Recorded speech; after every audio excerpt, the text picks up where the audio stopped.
The closure of South Coast schools amid an early elevation of bushfire conditions earlier this week saw some residents reliving the trauma of those past fire seasons. Jo Dodds has survived 3 bushfires within an 18-month span, the first at Tathra. She's now president of the Bushfire Survivors for Climate Action and joins me now from Bega. Thanks for your time. What has your mind gone to, obviously, with it? What's looming as an early and probably bad fire season?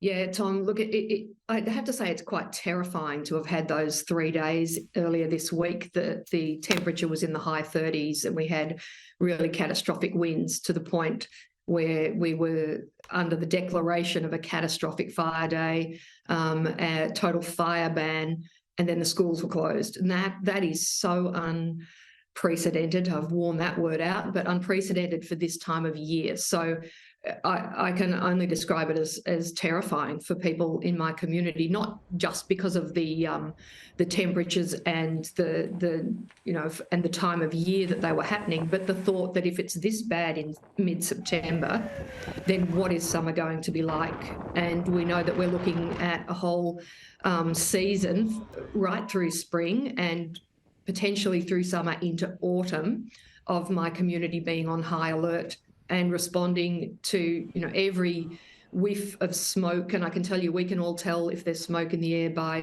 the colour of the air, whether there's smoke, and that means fire, and that means we're all on high alert. And people are exhausted, absolutely exhausted. So what about the preparation? Do you feel anything's changed in terms of preparation, given what was perhaps learnt not so long ago for fire threats in your region? It's a great question, Tom. And the problem with the notion of preparation is it puts all the responsibility back on the communities who've already been through this. I've been through this 3 times in quick succession recently. My home is prepared, but not prepared for these new fire seasons that climate change is supercharging.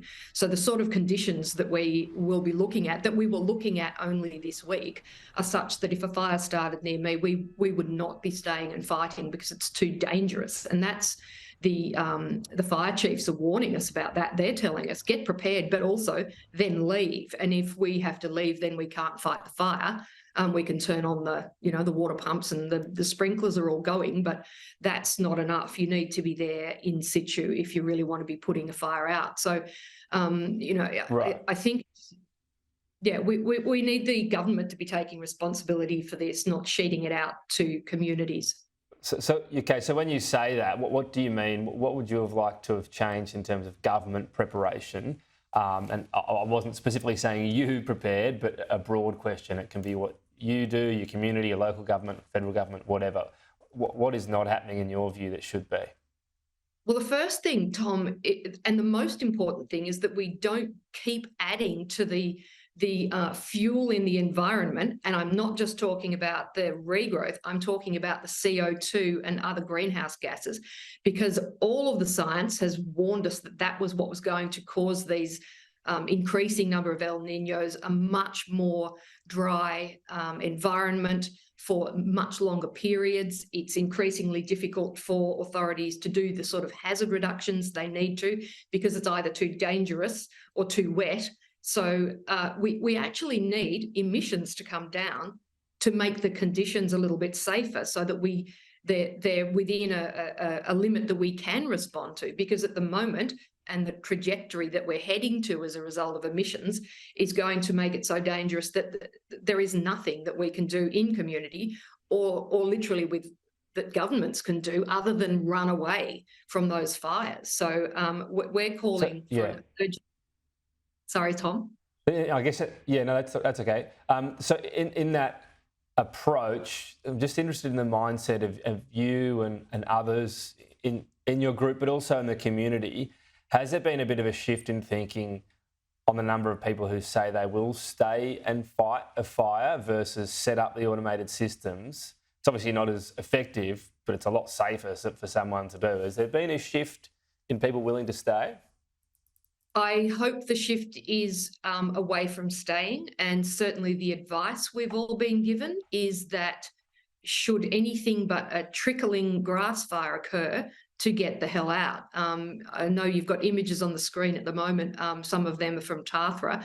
They are not, in most cases, the sort of fires that you want to be standing in front of. They're not the sort of things you can fight easily.